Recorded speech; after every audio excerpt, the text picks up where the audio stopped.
And then, I mean, we will start with the content of this webinar. I think also more colleagues will join us during the webinar. So please go ahead. Excellent. Bonjour, les collègues. Good morning to everyone. My name is Amparo Ergueta.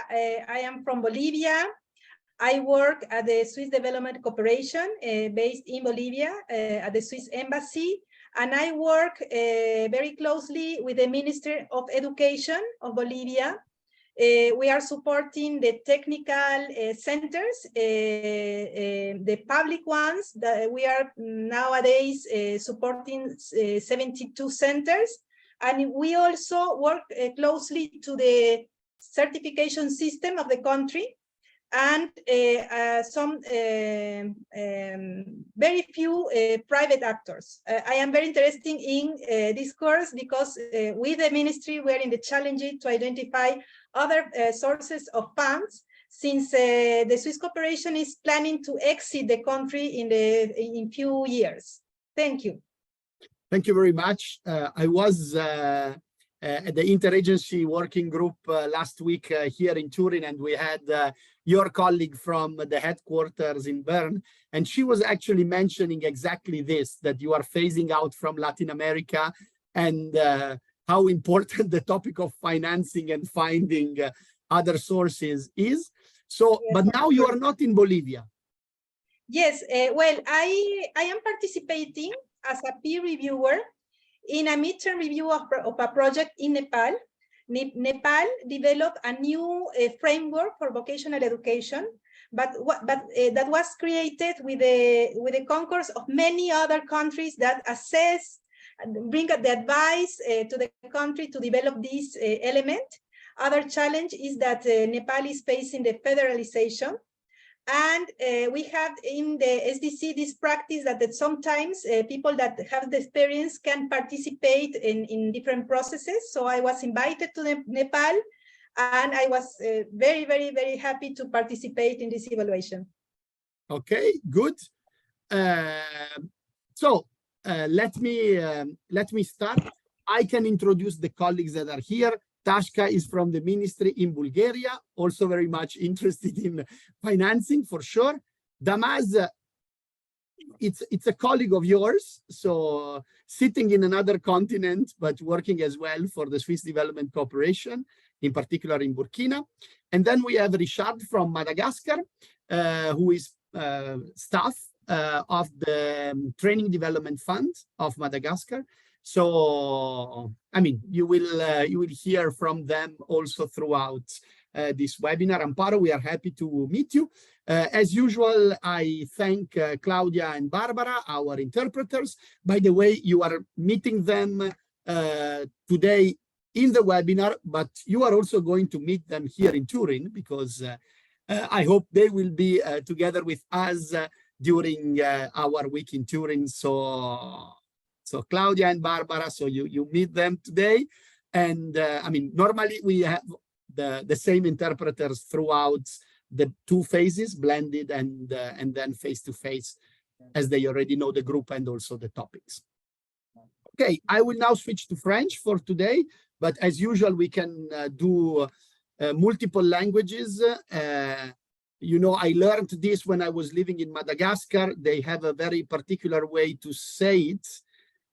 They say vari amniamana, amnianana, or something like this. I don't remember exactly the word, but that's when you actually speak Malagasy and French at the same time. So it will be also like this today, English and French a little bit mixed, but I will in any case focus on French for my presentation. But of course, we will discuss in both languages as well. Let me now share my screen and let us enter into the topic. So, alors, donc, on va parler aujourd'hui de la mobilisation des ressources. All right, so today we're going to speak about resource mobilization. As you saw in our flyers, the whole course is centered around three main pillars: resource mobilization, resource allocation, and resource management. right? So it is a sort of holistic idea because we really want to touch upon the different subjects and policy issues that are necessary to understand and exchange on financial skill development. So as for resource mobilization, during this webinar, we will focus mainly on everything connected to PPPs, public and private partnerships.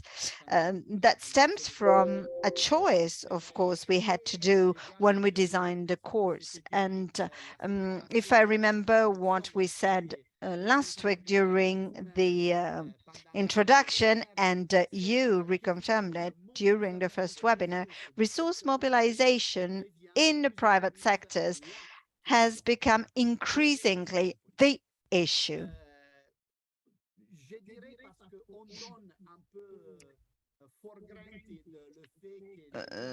So usually we give for granted that the government will support these systems with all its constraints and changes. But if we try to understand the definition of skills development,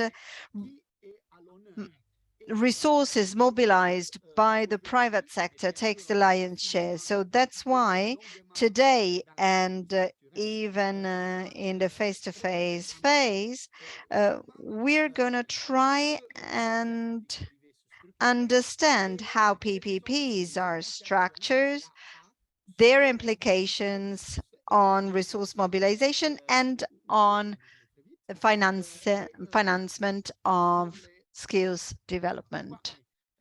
I'm sorry, there's something wrong in my slide. Okay. So in general, we really need to understand how to finance skills development, right? So let's have a better focus on the interests of an inclusive TVET policy. Please don't forget that funding TVETs shouldn't leave out governance, right? So we really have clear interests. On one side, here you see a list of different interests for the government to finance skills development, but then also the interests of the economic operators in supporting an inclusive TVET policy. And so it is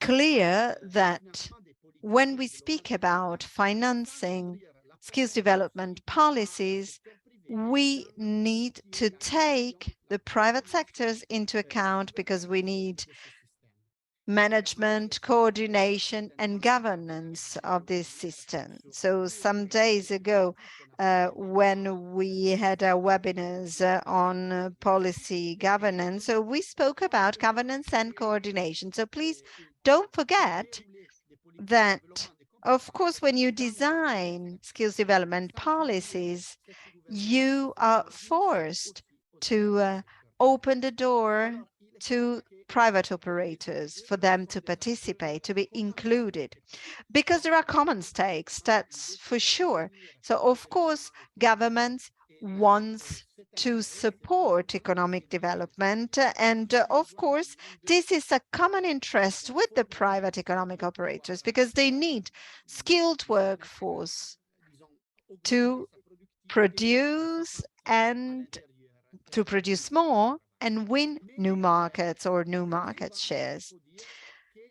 So let's not forget that very often the private sectors may feel sometimes neglected when speaking about TVET, or even just has the feeling of not being involved, not being liable for that. So let's focus first on the attitude of private operators of the economy vis-a-vis skills development. So we would like to know, what is the attitude, what is this attitude of private sectors in your country concerning TVETs? Do they accept it as a part of their responsibilities, or maybe do they think it is better for the government to take that into their hands? I don't know who wants to start, who feel like starting, with just four, so it's not a difficult choice. So please, you can speak either English or French, no problem.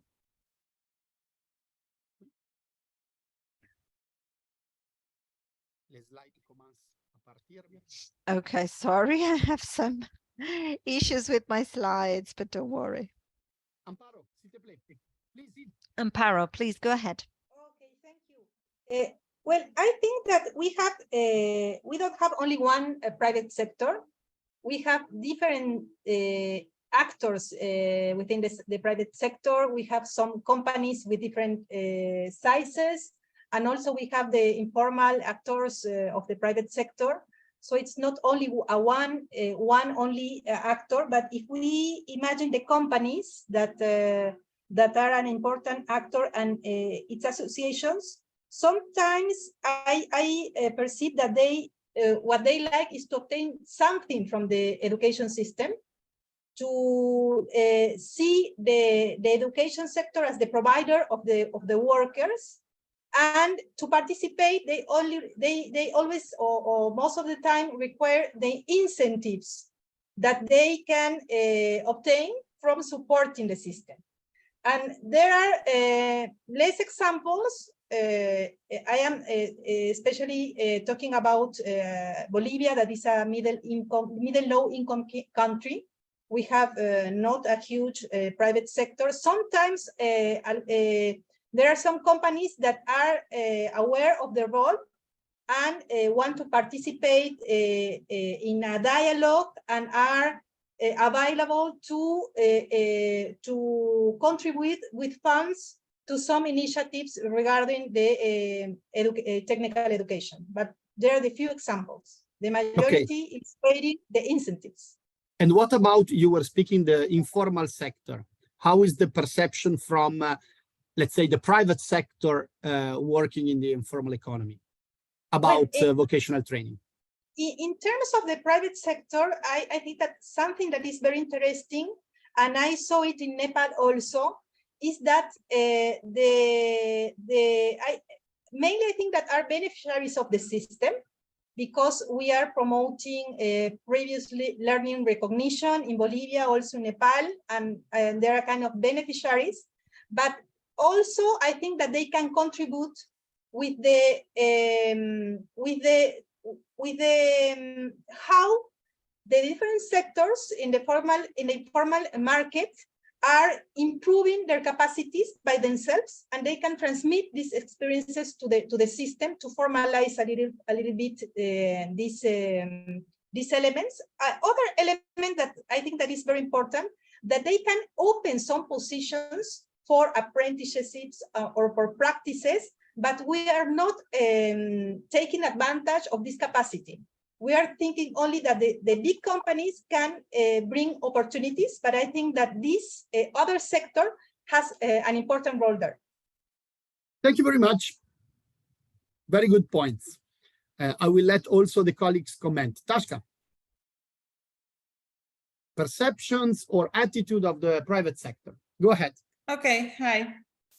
I think in our country, the private sector has started to view very seriously the lack of skills that are witnessed on the labor market.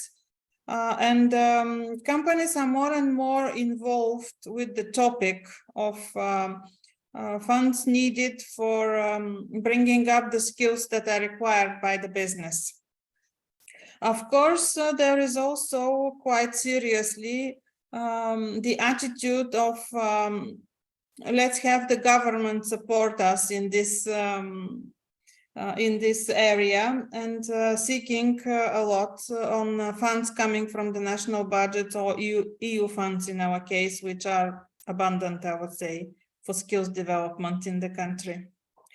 We can witness that international companies, for example, coming to Bulgaria and developing their business here, I would say my personal view is that they are much more open and much more involved into providing their own funds for building skills into their work in the people working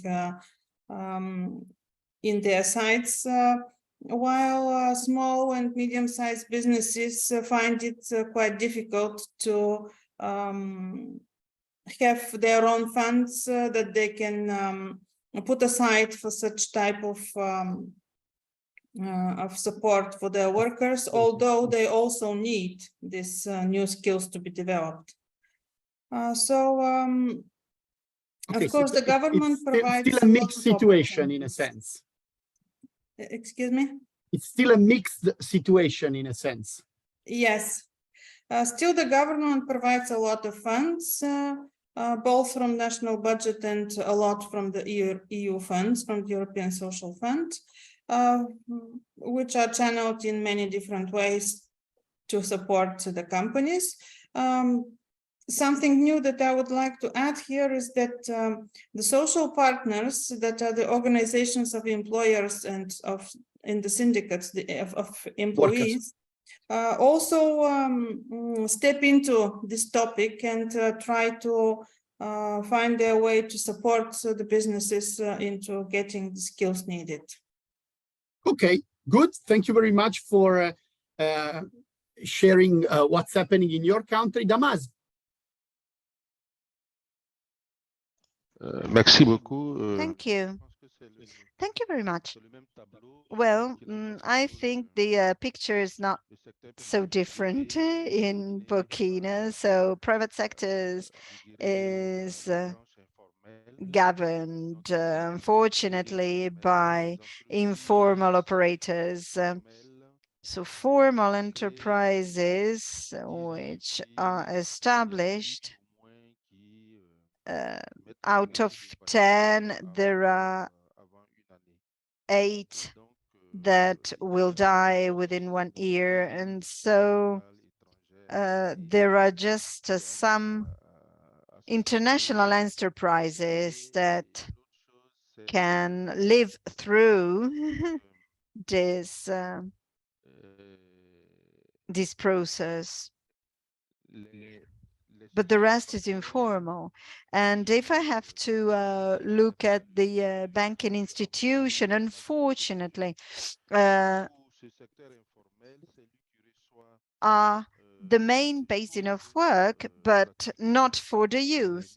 And so all the youth are in the informal sectors, and so unfortunately they might not have the possibility to be educated, and they do not have their skills certified, and so they just fall within the informal sector. And this means that taxes are not paid or social security is not paid. This is valid only for the formal sector, of course. So the informal sector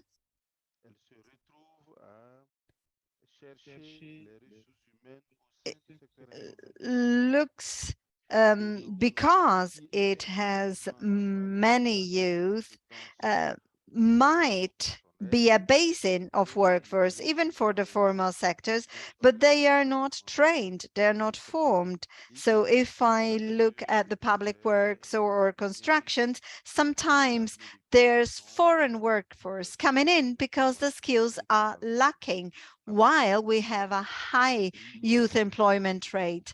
So in the other countries, neighboring countries like Togo, Benin, or Ghana, just come and take market shares in the construction sectors because they can train their own youth and so they can develop their own skills. So, and they can be better mobilized. So as for the feeling and perception of the role of the private sectors, in Cotonou, we were speaking about that with Stefano, and we look through the interesting examples in Kenya, Rwanda, and other countries, Nigeria.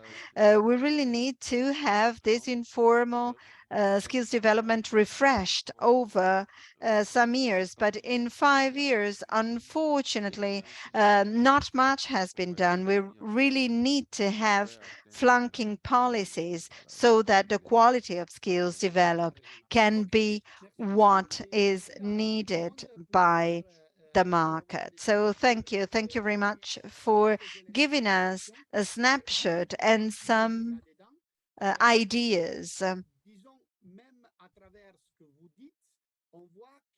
We see that the private sector are not completely convinced of their participation to the professional training. We've seen sometimes some possibility to have financial incitation, as Tashka said.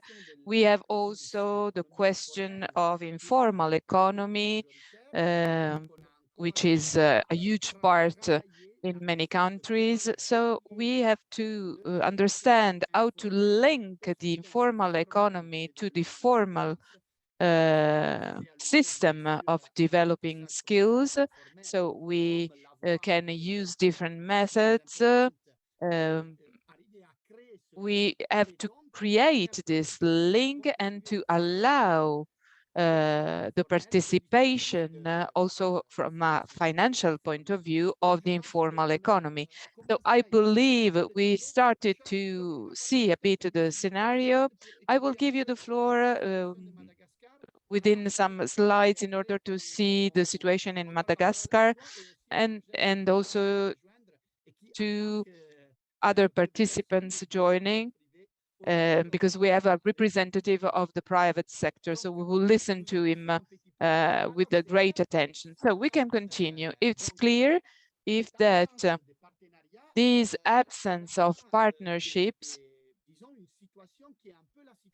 has some impacts in terms of TVET, and we see this in many developing and emerging countries. So we have a financing which is not sustainable, and this causes, as we've heard by Damas in Burkina Faso, a loss in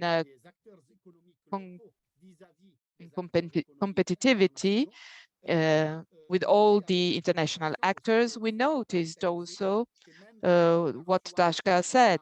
She perceived in her country, which is a high revenue country, that the attitude, the behavior of enterprises is different when we speak about TVET. So we have situations that duplicate in many different contexts, but this situation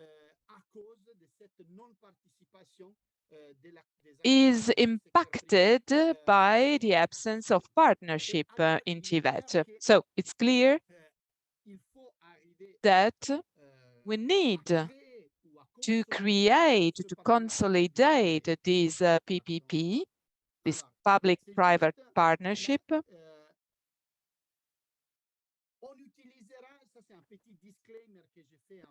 We will use, and this is a disclaimer I make today, when we will speak of a PPP, today we speak about a partnership between the TVET institution and the enterprises.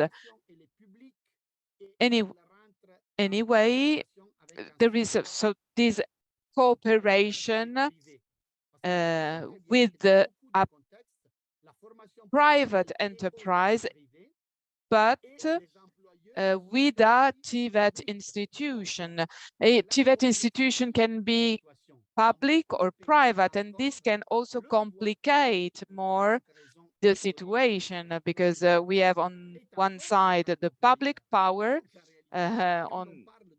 which is a huge employer in a certain way. So when we speak about PPP in TVET, we have an association of public, private, and social stakeholders who agree to pool their efforts in order to contribute to the development of professional skills. So in this case, we have private and public actors playing a role, and we will see how the system works in Italy, for instance, and maybe there will be some similarities with your institutions. So here we speak of a public financing with private stakeholders, private actors, just to understand what we mean when we speak about PPP. So when we speak about PPP in TVET, we speak again of an association of public, private, and social stakeholders who agree to pool their efforts in order to contribute to the development of professional skills. And the stakeholders cooperate, collaborate in all processes of that development, running and assessment using an institutional dialogue.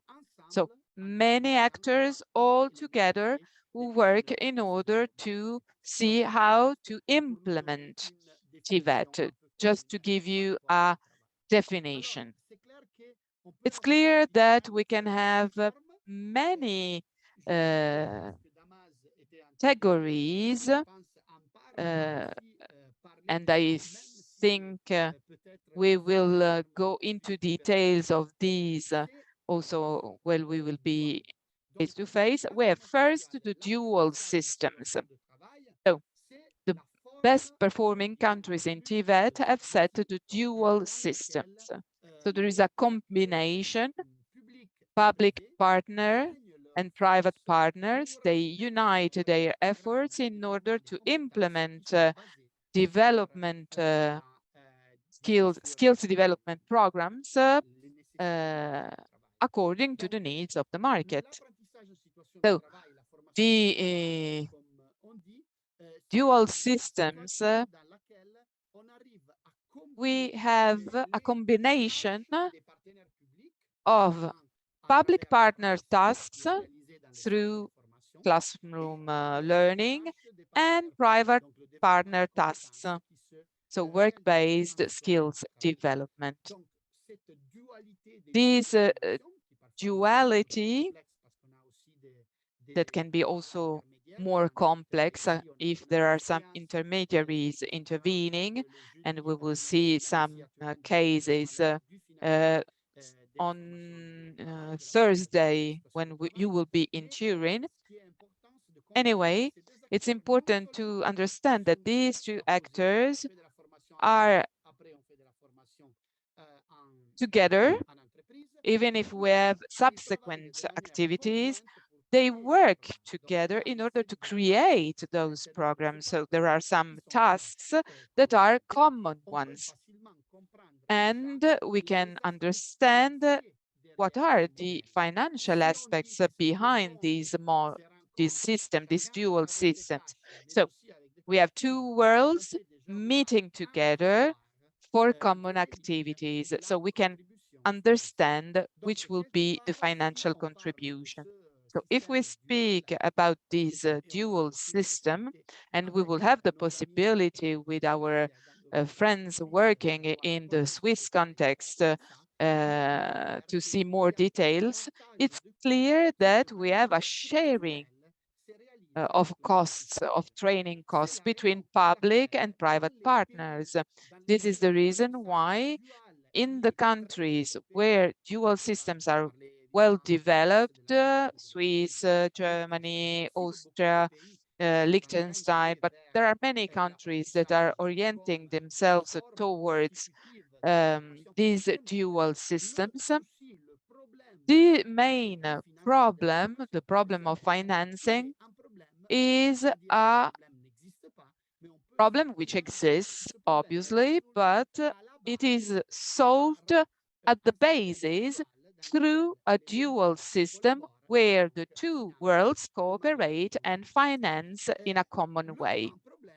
The huge problem is mainly in the systems, in the countries, sorry, where we have a scholar system, because there we have troubles in terms of sustainability, durability. In many cases, we have very high costs in terms of management, maintenance. So in some countries, we have many schools, many training centers, which generate a very huge cost, and we have to find financing sources which are sustainable and which allows us to continue in our pathway. Now I ask you something. I will give the floor to Richard and Langed, who did not speak during the first round. We have created a scenario of this partnership. According to you, what are the prerequisites to be implemented in order to favor the creation of this partnership? In other words,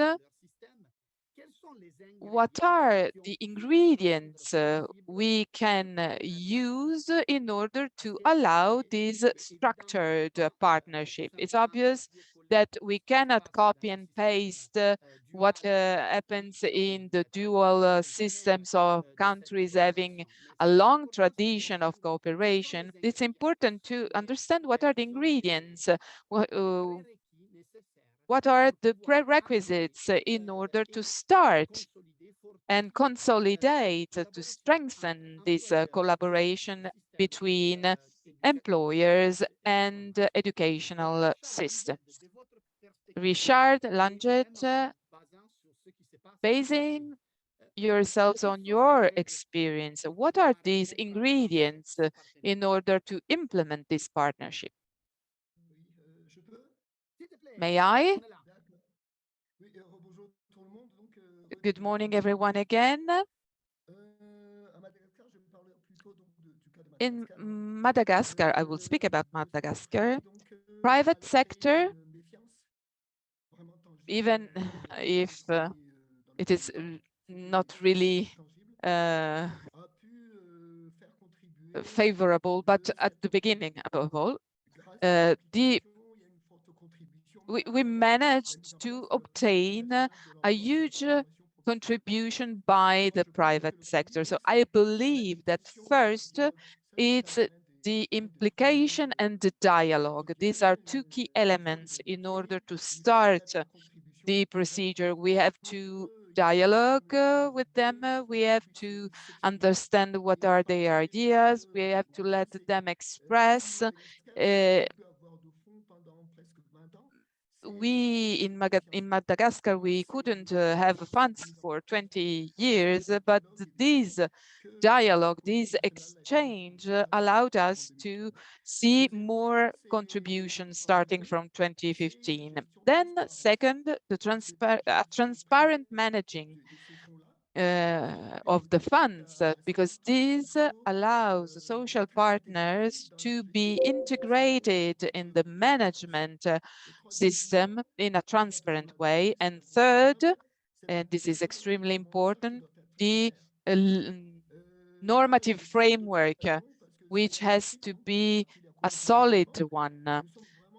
We are now trying to implement a structured mechanisms. So we are now working on a text, on a legal text on the alternation of study and work.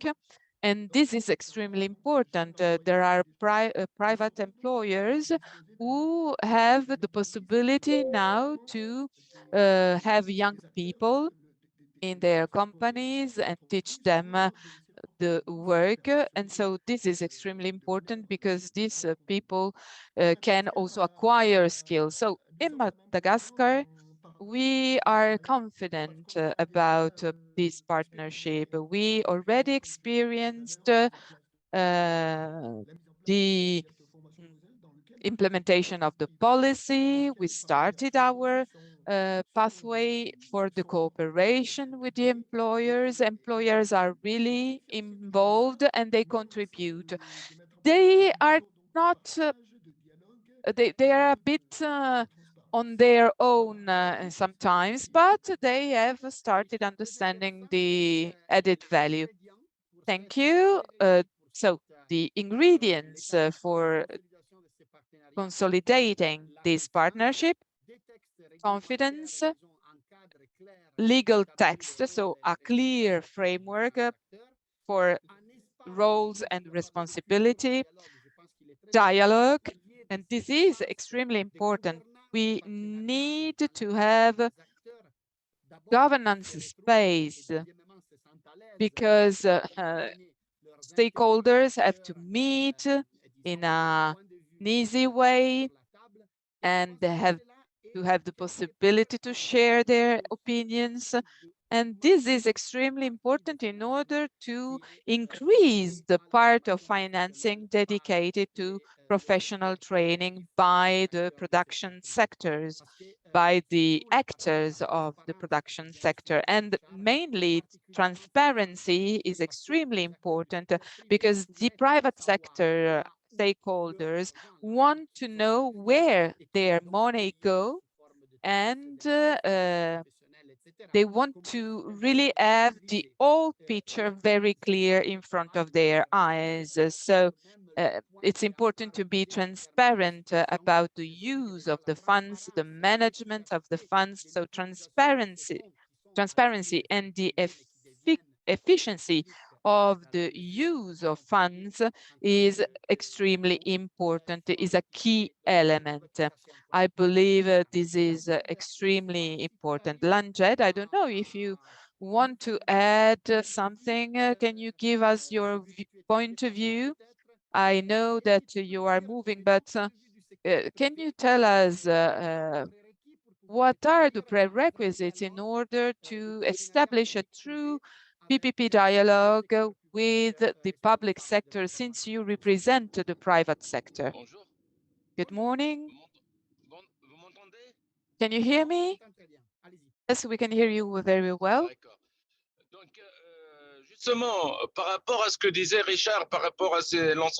As far as the ingredients are concerned, I agree with what my colleague said, so I want to repeat myself. I want to add one thing. I believe that we have sometimes to go beyond a cultural gap, because sometimes we have differences in our history, the world of enterprises and the public world. Sometimes we do not know the national school. In our case, we have a long tradition, and sometimes we have difficulties in understanding what are the needs of the market. So first, it's important to understand what are the needs of young people. But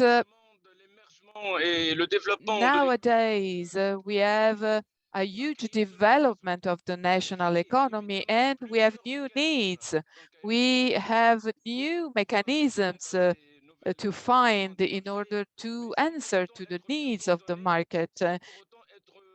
But we first need to be all coordinated. We have to work in synergy. So we have to have a common vision, and we have to find common points between the public world and the private one. This is important. We have to find the synergy between the different mechanisms, and we have to coordinate our activities in order to be more efficient. Thank you. I believe, Langette, you stressed an important point. You mentioned the needs of the private sector more or less all over the world. So if we have a public system, which is an old one, it is not designed in order to satisfy the needs of enterprises. So we have to be prudent and cautious in this sense. So the professional training system, the TVET systems, and we spoke about that in the past. So we have to, this system has to give an answer to the economic demand, but also to the social one. So we really need to satisfy the needs of people. So these three elements are extremely important. We have to answer to the needs of the system, the market, the individual. So we have to create a space of exchange, a dialogue culture, because it's clear that all these dimensions have their own realities, but they have to work together in order to get objectives in terms of quality, efficiency. So mobilization of resources via the private sector is extremely important in the context of action. I will continue. So some reflection points. So we said the will of the state desire to involve partners in TVET processes, and this is one thing. Then a stable and effective public-private partnership and the existence of a structured professional organizations and associations on chambers of trades at national, regional, and or sectoral level. And these organizations must be willing to commit themselves to in the training policies, in a system of co-management with public and social actors, and the financing of a training scheme. So we have seen in Benin good practices. They managed to reform, to renovate the TVET, the informal TVET system, basing on a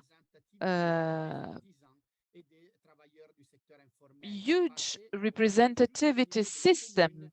So there are associations of craftsmen that are really involved in this. So it's important to have this kind of organization, which is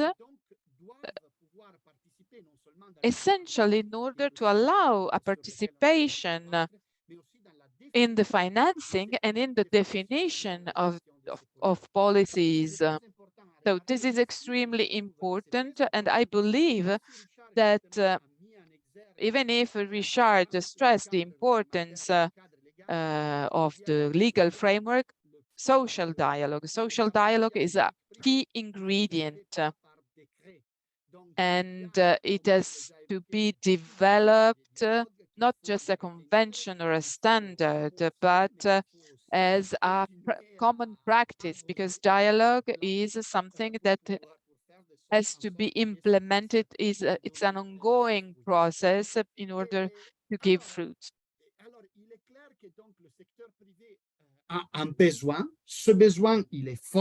So we clearly see the needs of private sectors. They need skilled workers, they need skills development. However, they not only have to participate for the money, right? Because it's so easy to not on the door of the private sector and ask for money, but they must be involved at different levels. So they really need to be more involved in governance and so decision-making processes. Somebody touched upon incentives, and we're going to deal with it during the face-to-face sessions. Well, this is part of this motivation hierarchy. Of course, you cannot just bear lies, right? So the private sectors are there to earn money, and so they must find an interest in participating and giving money and giving funds to skills development. And this return can be incentives. So, of course, then we have social partners, trade unions and employers organizations. They must be involved, and they are a key actor. So let's have a look now at the motivation of the public actors to contribute to PPPs.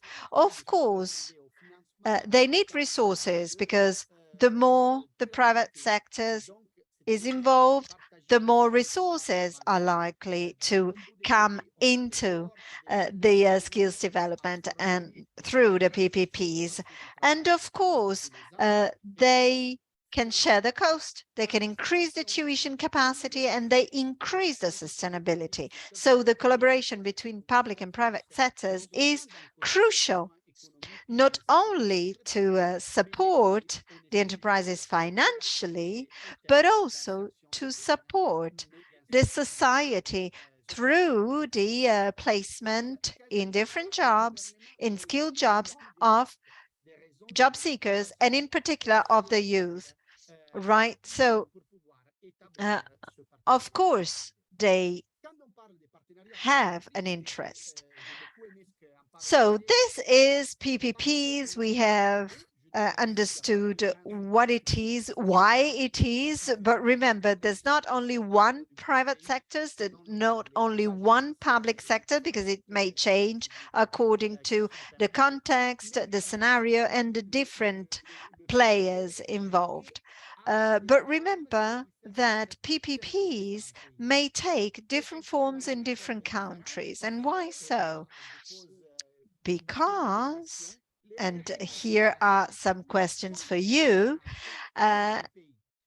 because the answers to these questions are so different. So if you speak of Switzerland and Germany and their dual system, of course, they have different motivations and responsibilities. If we look at different scenarios that are more school-based, we answer these same questions in completely different ways. However, whenever you are focusing on PPPs, you need to have shared answers to these questions because of the importance of this platform for discussion and cooperation of the different players. So if you want to promote PPPs, is also the result of the level of engagement and involvement of the different actors. So speaking of the stakeholders, here is the issue, so complex, because, sorry, because when you look at the possibility of PPPs, we have so many stakeholders to take into account.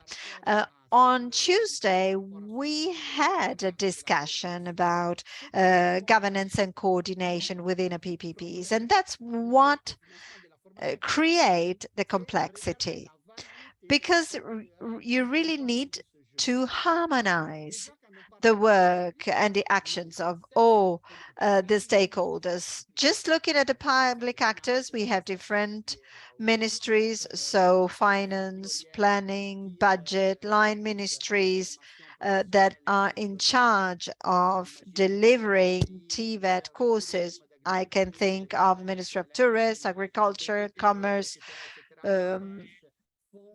fisheries, constructions, and so on and so forth. They may be involved, not in Burkina Faso fisheries, maybe, but in Mauritania and other countries, they do. So there are different institutions involved. For instance, there are different challenges. Look at Bolivia, they are dealing with decentralization process.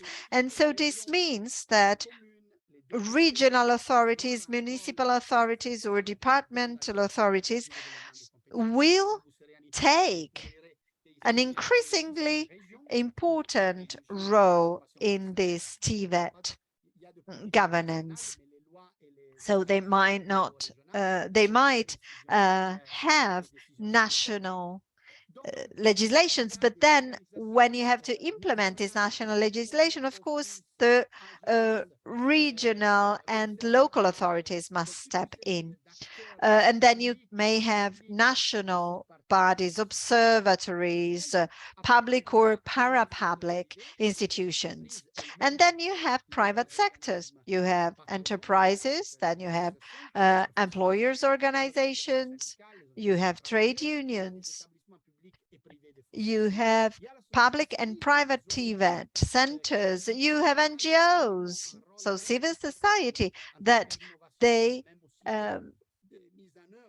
have an essential role in many countries. There are parents' associations, you have students and participants, the families of the students. And so this complex scenario must be harmonized. So when you speak of PPPs, you speak of harmonization of all the actions together. So what are their common actions? So let's try to understand, because there are different ways in which to look at the TVET section. So all the stakeholders are called to take these steps. So step 1, analysis of the economic environment and labor market demand. Step 2, analysis of and planning of TVET systems. Step 3, certification and training designs. So in French, c'est la validation des acquis des expériences, recognition of prior learning. You have Step 4, management of skills acquisition and certification, training of trainers, infrastructure, equipment and materials, and so on and so forth. And then Step 5, evaluation of the effectiveness of the VET system. So this was developed by our UNESCO colleagues within the framework of TVET. So as a whole, all the stakeholders must take all these steps jointly together in a harmonized way. So, and then there are some cross-cutting issues, 2 main cross-cutting issues. That is quality assurance for the system that must be continuously evaluated and improved, and then funding, which must be diversified and sustainable, and of course depends on the actors level partnership and the capacity of mobilizing the resources. So I insist on the sustainability and diversity according to the actors involved, of course. Permettez-moi ici juste de faire un, disons, So may I now just lead you through a path of modeled identification of the different types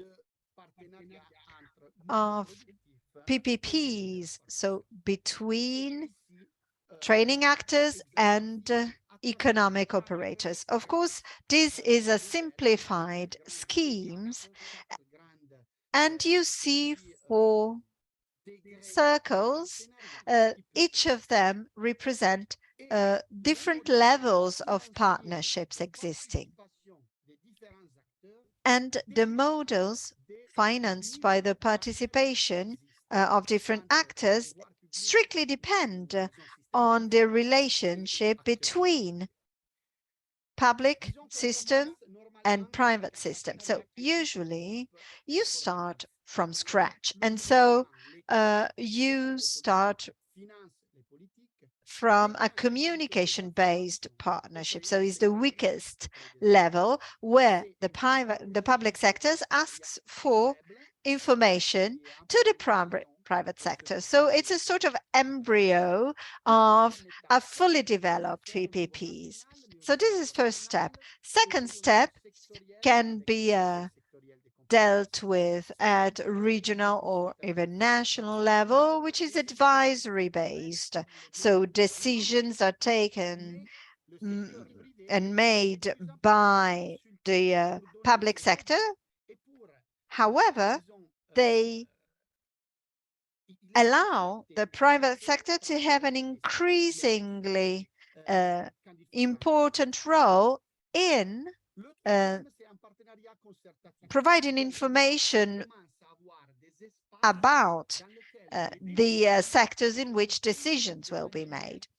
Then you just scale up to a cooperation base. So even if the private sector is not still making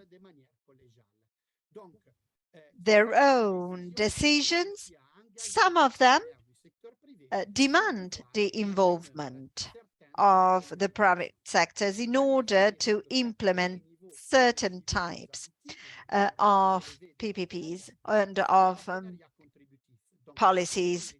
Finally, we have the collaboration based. So you have a total participation in financing and in the responsibilities of the private sectors aside the state. So here is the kind of partnership where the public sectors just hands out to the private sectors a part of the decision-making responsibility. So these are the possible models, possible steps where the private sector is gradually but increasingly involved in the full participation.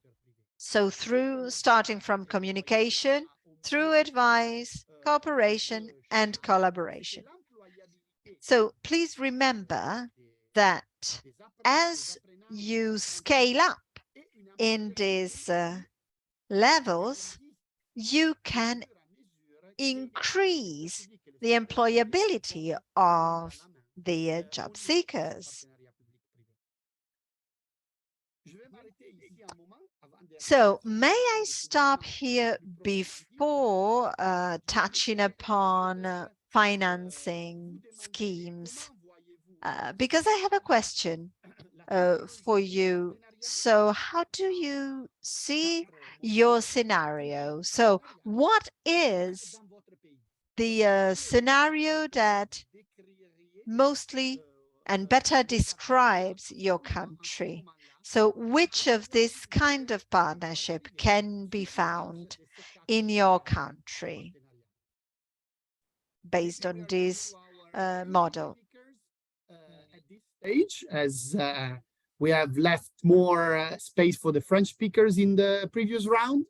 So Tashka, Amparo, how would you rate the collaboration between the government and the employers community or the enterprises at your stage, knowing that these are just models and very often, let's say you have at the same time different models depending on the function of the system that we are talking about. So you may have let's say a full collaboration on some topics, on some items of the system, and less collaboration, only advisory services, advisory bodies for other functions. But let us hear from you, Tashka. Hello. As you were presenting, I was expecting this question, and I was thinking about which model we do fit. This is good. I in. only present to foster your reflections. So this is my only task. So I think that I would put our situation in the cooperation-based partnership model. As we have many actors that really collaborate and have good discussions and good dialogue for the VET system.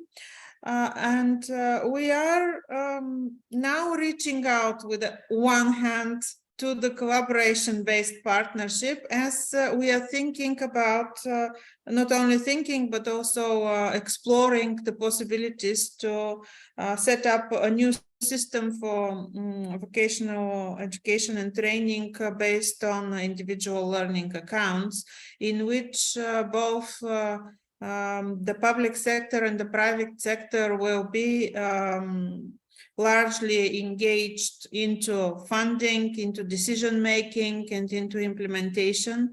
And the management responsibilities will be there for both public and private actors. So I would say we are more on the cooperation-based, but reaching out to the collaboration-based model. thank you very much. What do you think, because this is, of course, the next question, what do you think will be needed in order to do the shift? Because when we are looking at those models, we are going to present different models, of course, throughout the training. We are also reflecting in terms of what would be the immediate actions that we should put in place if we want to go to the next level. What are those in your view?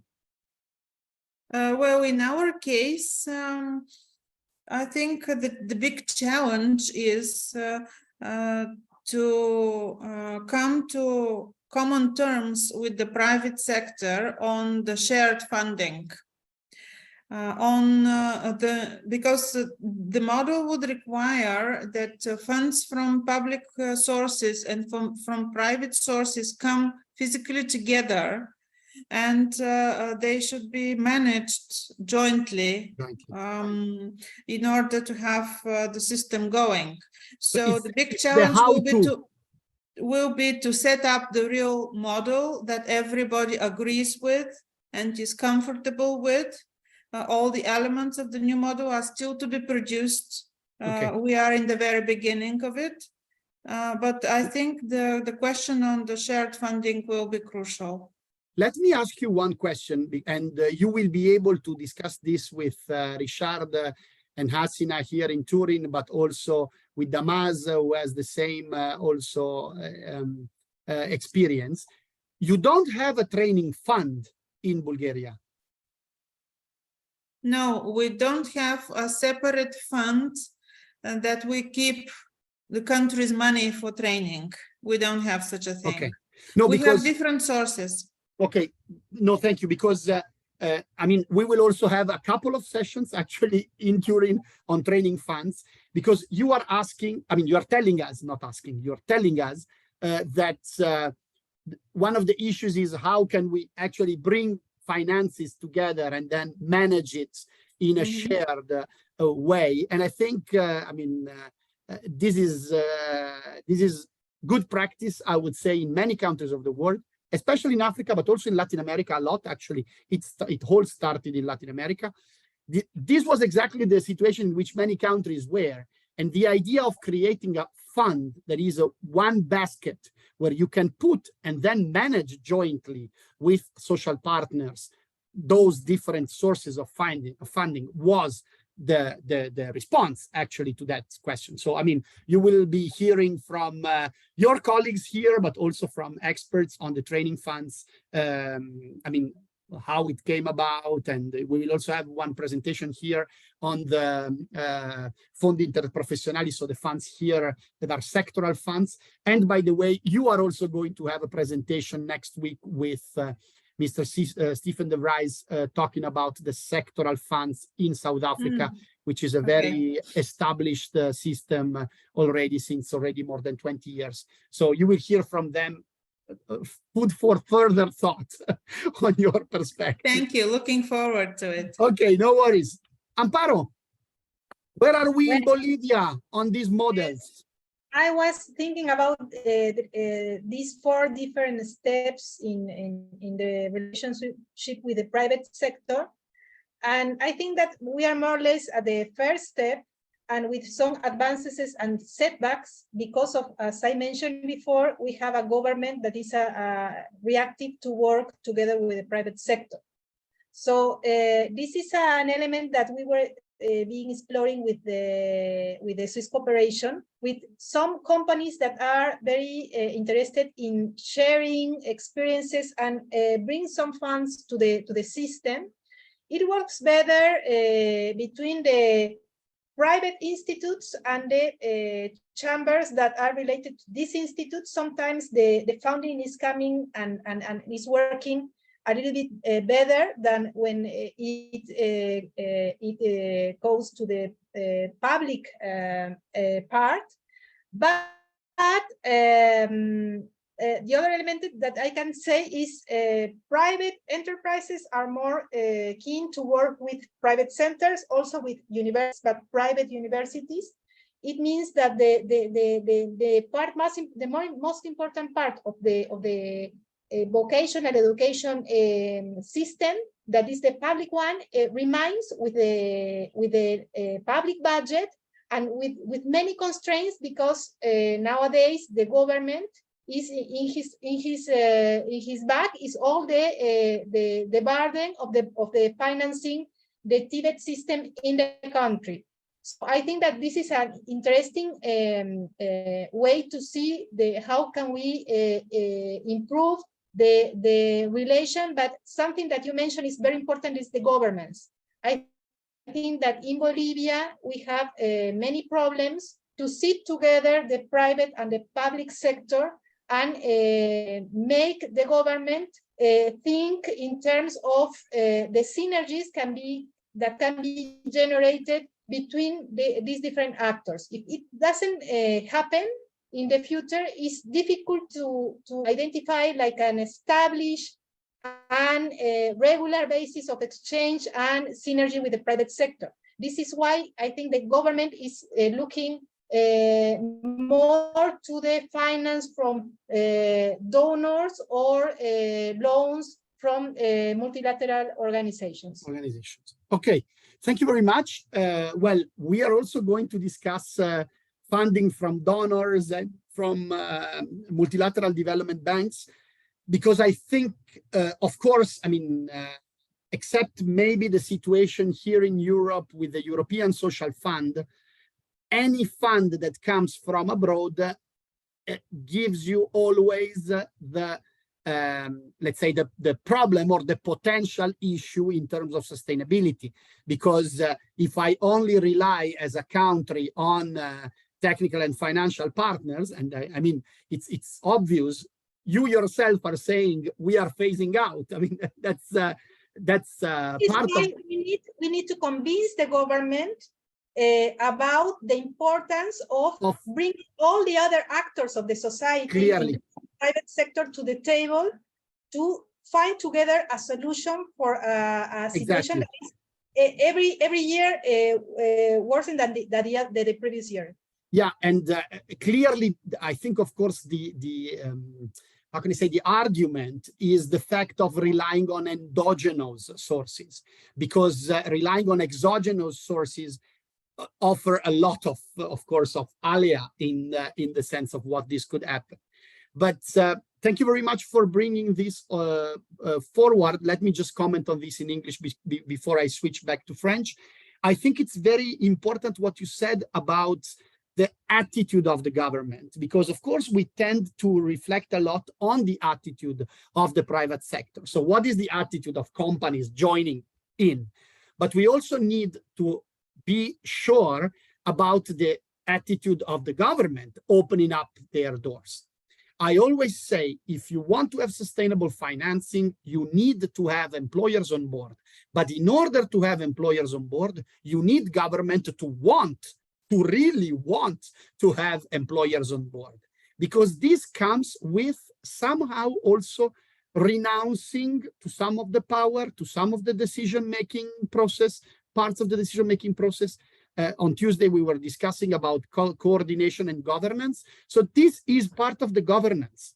And I would say this is also part of the political trajectory of a government. You may have some governments that are very, let's say, state-owned and very, let's say, closed to the participation of the private sector. And we see, of course, in those contexts, it's much more difficult to enter into this reflection of joint funding, joint governance, and so on and so forth. So Amparo, I understand maybe also the situation of Bolivia in this sense may not be the easiest one in terms of openness to private sector and to, let's say, sharing. But of course, if you want to reflect on endogenous sustainable financing, this is the path you will have to go.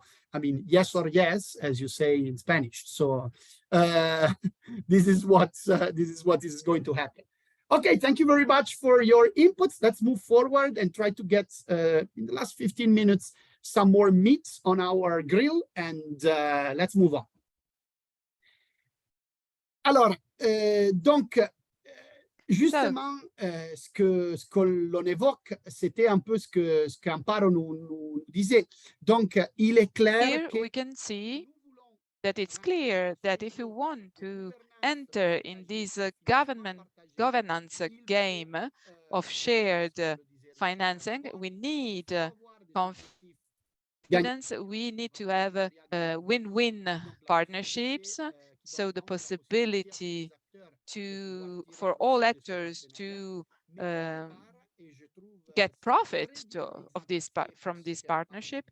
And then we really need to involve all stakeholders, and we need a change in paradigm.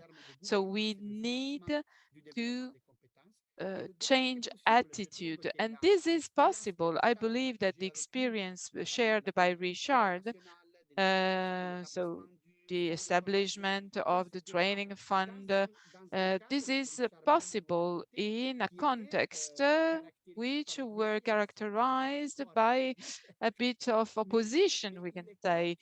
So it's clear that this is possible if we find options and possibilities. We have to develop a new paradigm, and it's not only a question of fiscal encouragement, it's a question of dialogue. We have to open to governance and financing to the private sector. And then rapidly, we already spoke about this. Here, the huge question we have is the following one: how do public-private partnerships, PPPs, help rethinking financing models? So we need really to rethink in a deep way the financing models. So we've seen what Natasha told us. So how now we can include also employers, how we can manage differently mixed sources in terms of TVET. So we have to change paradigm. We have to rethink the financing model, and PPPs will help us to start this new pathway, to change perspective and to change the financing model.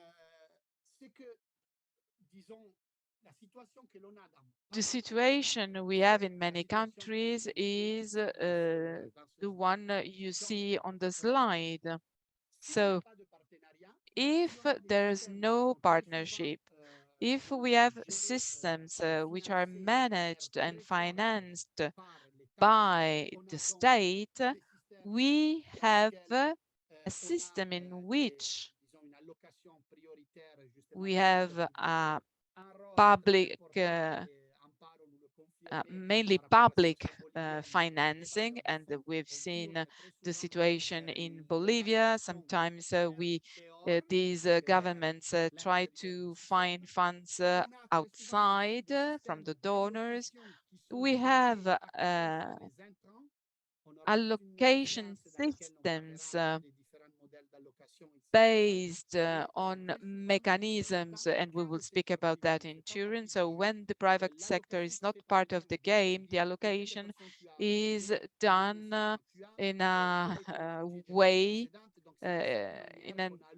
using an input-driven approach, so that providers often receive budgetary allocation based on some input-related funding formulas, number of teachers, the number of learners, and so on. And very often, when the private sector is not part of the game, that systems are mainly scholar systems based on training centers with a very small part dedicated to apprenticeship. And so when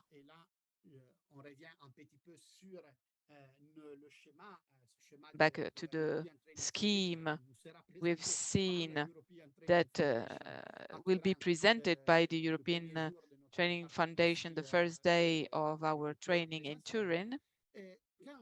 So when the private sector is part of the game, the three facets of this prism, so allocation, mobilization, and management, change. The allocation, because the resource allocation changes according to the financing. So the private sectors being part of the financing asks also a part of the decision on the allocation methods at a national level, at a sectoral level, at a territory level. So the mechanisms, the powers within the process change. And also management of the financing chain changes as a whole, because the ILO made a research on training resources in the Austral region, and many employer organizations were involved and wanted to play an important role in terms of management, in terms of control. Richard spoke about transparency. So these are all subjects which are linked to governance. And then let's say that it's clear that now, if we have a PPP environment, benefits we can obtain are extremely strong. And we have many advantages: a better cost sharing and return on investment, diversifying and increasing the financing capacity of TVET systems. And this gives also interesting results in terms of employability, and above all, employability of young people, and the capacity, the ability to reconvert people already on the market, because if we have a financing by enterprises, we can act more on constant training, life learning training, development of skills, and so on. And in general, if we have more people around the table, we can really speak also about effectiveness, equity, accountability, and so on. So here you can see how, according to the 4 kinds of partnerships between the training sector and the enterprise sector, also the financing model changes, because with a participation, a higher participation of the private sector within the skills development system, mobilization and allocation modes are different, and management modes are different too. In order, and then we can reach a higher level, a contributory system, a collaboration-based partnership that is the highest level that can be obtained. So mobilization becomes the mobilization Tashka spoke about. So we have the budget of the state, we have VAT levies, training funds, productive outputs by the learner, cost sharing. So the mobilization of costs of resources is extremely different. And then we have a higher empowerment. There is the possibility for training institutions to sell their products. So in order to improve performances, then so we have through this mobilization, through this diversified mobilization, we have more resources and also allocation changes. We have, in this case, a demand-based oriented. So this allows to consider in a best way the effects of this financing, and we have in this case demand-based oriented systems through performance contracts, allocations where a part of the money is given to the training center, to the enterprise if the person trained find a job. So it's not an allocation just based on inputs, but also based on outputs and on outcomes of the system. And also in the way of managing this system, we have a concerted management, a partnership-based management with mixed rules, because the actors are all involved and can all take part in the decision process. If you see, while increasing, while developing PPPs, so the partnership between the world of training and the world of enterprises, we have at the same time a higher efficiency in terms of financial resources deployment. Just some words about the dual apprenticeship, but I think we can speak about that while we are in presence in Turin. So now we are almost at the end of the webinar. I have just two questions. How do you think PPPs can be improved in your countries, and how these improved PPPs can really help to rethink financing models of skills development? So how do PPPs help rethinking financing models of skills development? So what are the effects you see on your training, professional training systems? I stop sharing now and we can see each other. It's better.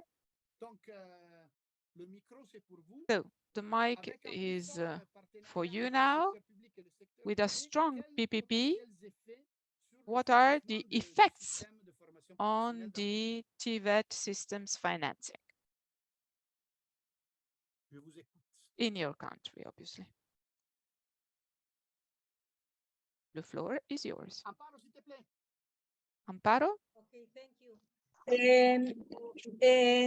I will talk about the experiences that we have in Bolivia in terms of dual vocational education financing.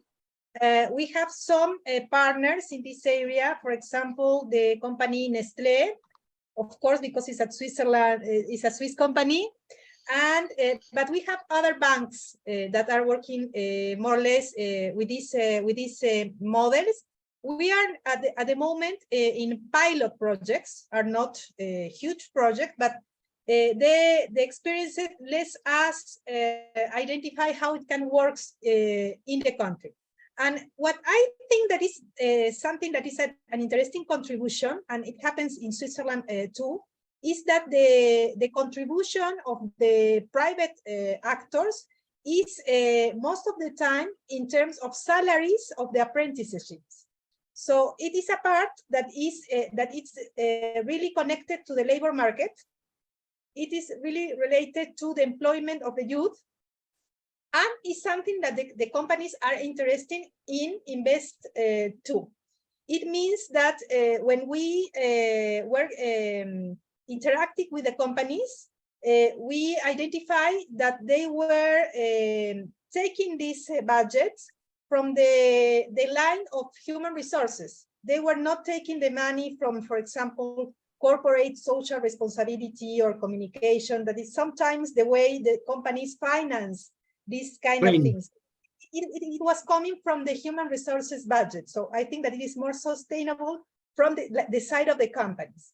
And on the other side, when they started to implement these dual pilots, the other element that they identified the opportunity to invest, for example, in equipment from in the institutes, but the institutes always liked all the equipment.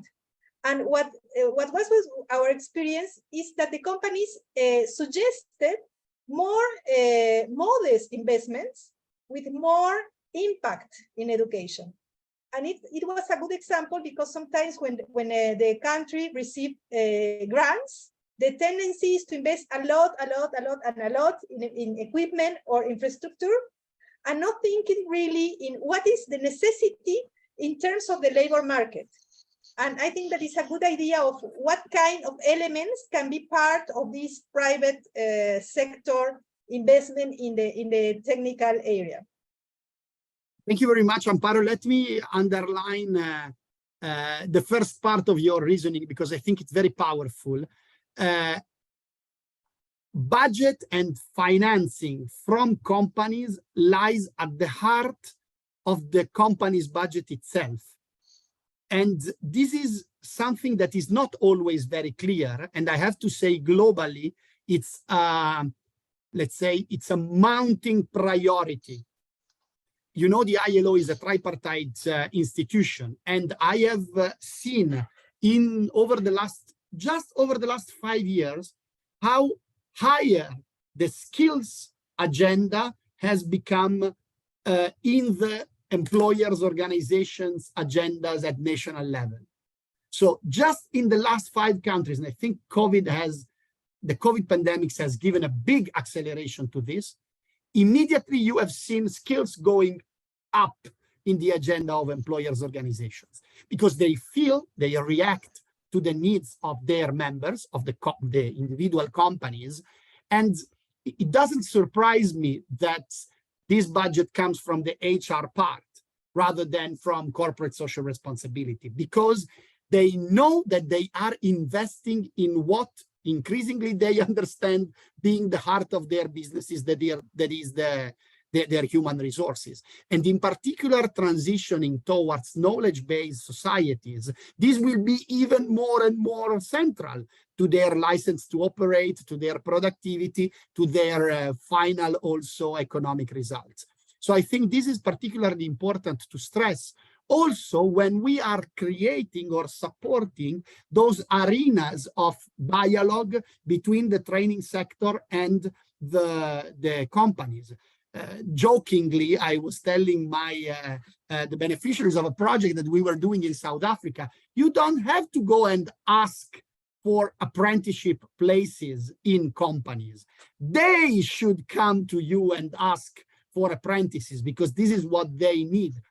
That's why we speak about also a paradigm shift. And with this paradigm shift in terms of reasoning comes a paradigm shift also in terms of resources, because the budgets that are allocated to vocational training and, let's say, to skills development more in general, go up and up as, let's say, the other facet of the coin of this, let's say, growing understanding from the company side of the importance of investing in the skills of their people. Damas, we are a bit late, but we want to hear from you before we close. Oui, tout vite. En fait, Thank you very much. Very quickly, when you talk about social dialogue culture, so as this culture is rooted into a scenario, then trust increases between public and private operators, and that's what can seals this common fight, these common actions. And then you can talk about different issues on taxes, for instance, to finance TVET, or it's just a paved way for common objectives to be achieved. So I think that the private sectors must contribute to TVET schemes because it's something they will benefit from. And so it is correct for them to contribute. But then, of course, you need to have this culture of dialogue to have a good business climate. Thank you. This question of social dialogue culture is crucial. We stressed that many times today. And I see some food for thought in what you say. Richard have already said that. So finally, everything comes back to accountability, right? So you really need to think of public-private partnership having a very strong interest. So, of course, there's accountability of public sectors towards the private sectors, but then where private enterprises are more and more involved in the systems, of course they are accountable for the correct use of these funds to achieve objectives which can be of different natures, of economic nature, of course, but also of social nature. So this really enriches our discussions on PPPs. Thank you very much for giving precisions, for enriching this discussion with your inputs. I just need to say that we will have Stephen de Vries and other colleagues and the CEO of Servicita. It is a sectoral fund of South Africa working with service enterprises. And so he will be with us to talk about how sectoral funds works, and will share this experience with us as a manager of sectoral funds. So thank you very much to all of you for your participation. Okay, any news for Lausanne housing? Okay, so our colleagues will be in a better position to answer. So, okay, Damas, Sophie, we will have a monitor on this situation. So thank you very much. Thanks for being with us. See you very soon. Bye-bye.